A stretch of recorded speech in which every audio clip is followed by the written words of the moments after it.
केंद्र शासित प्रदेश के 2 साल लद्दाख के लिए क्या मायने रखते हैं? केंद्र शासित बनने के बाद लद्दाख के लोगों के लिए पहली बात तो ये है कि जो खैर एक सपना था हमारा कि हम जम्मू कश्मीर राज्य से अलग होकर लद्दाख का अपना एक वजूद था, लद्दाख का अपना एक आइडेंटिटी था, जो आइडेंटिटी बड़ा ज़बरदस्त है, 1000 साल पुराना एक इतिहास है। उस इतिहास के चलते हम चाह रहे थे कि लद्दाख एक अलग से एक राज्य दर्जा मिले यूटी प्रशासन के रूप में और लेजिस्लेचर के साथ।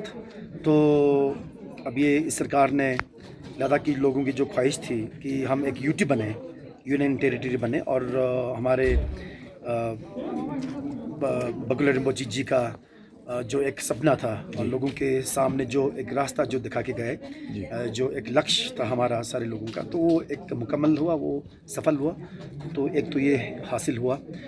जैसे मैंने एक शब्द यूज़ की लेजिस्लेचर, कि वो नहीं मिला, तो हम चाहेंगे कि आने वाले दिनों में लद्दाख को जिस तरह पौंडीचेरी में केंद्र शासित प्रदेश को चलाया जाता है, पौंडीचेरी को, उसी तरह लद्दाख को भी एक लेजिस्लेचर के साथ लोगों को वो भी मिले। हाँ वो दे। तो ये इसके बारे में केंद्र सरकार से बात चल रही है। तो हमें उम्मीद है कि आने वाले दिनों में तो लद्दाख को एक केंद्र शासित प्रदेश के साथ साथ लेजिस्लेचर का दर्जा भी देना चाहिए। आपकी 6 शेड्यूल की मांग भी काफ़ी पुरानी है।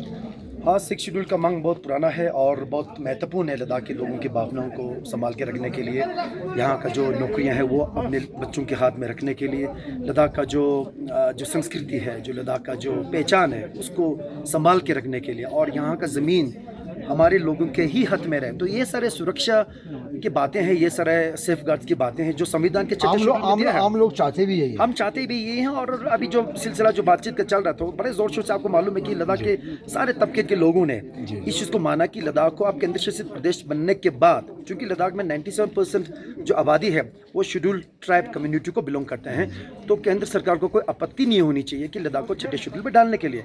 मगर आप उन्होंने ये कहा कि भाई आपको हम लेजिस्लेचर के बारे में सोच सकते हैं, मगर ये बशर्त ये है कि हमारे एपेक्स कमेटी और सबने ये कहा कि लद्दाख को अगर आप लेजिस्लेचर देते हो तो उसके साथ साथ एक प्रावधान दिया जाए उसके अंदर, जिसके अंदर हमारी जो रोजगार जो है, नौकरियां हैं, यहाँ का वातावरण जो है वो सब सुरक्षित है और वो बचा रहा है। पर जो दिया है उससे तो आप खुश हैं? हाँ, जो थी उसके बाद हमने नाच गाना किया ना, आपको मालूम है, आपको मालूम है। लोग तो आपको मोदी जी भरोसा है ना? देखिए, भरोसे पे दुनिया टिका हुआ है, भरोसे पे ही दुनिया आगे चलते हैं, तो भरोसा तो है। अब करना चाहिए उनको। अब लोगों के अभी तक तो 2 साल हुआ, तो 2 साल के अंदर यूटी एक अलग चीज़ है, चल यूटी दिया वो अच्छी बात है, पर यूटी के बाद क्या यहाँ का जो स्थानीय जो तरक्की की बात है, यहाँ पर जो अरेंजमेंट्स की बात है, वो अभी तक पुख्ता नहीं हुआ है, ये सब मानते हैं। और हम चाहेंगे कि अब 2 साल हो चुका है, जैसे अब जो बंटवारा है, अभी तो बच्चा है ना? नहीं, बच्चा तो ऐसा 2 साल कम समय नहीं होता है यहाँ पर, इतने से एक से एक बढ़कर 70 साल आपने देखा। देखिए वो बात सही है, वो बात सही है। तो जो हम चाहेंगे कि अब 2 साल लगभग 2 साल बीत चुका है, तो यहाँ का जो इंतज़ाम है वो पुख्ता होना चाहिए। और मैं फिर एक बार जोर से आपके माध्यम से मैं कहना चाहूँगा कि जो लोगों की जो भावनाएं हैं, लोगों के जो दिल की बात है, एक सीमा पर जो बैठने वाले लोगों के दिल की बात है, वो कहीं ना कहीं सीमा सुरक्षा से जुड़ा हुआ है। तो इसको संभाल के रखना, उसको पहचानना और उसके बारे में काम करना, ये केंद्र सरकार का एक जिम्मेदारी है और उनका दायित्व भी बनता है वो, तो उनको ये करना चाहिए। जी, आपने फोकस न्यूज़ से बातचीत की, आपका बहुत बहुत धन्यवाद। आपकी आवाज़ हम हमेशा उठाते रहेंगे, भरोसा है।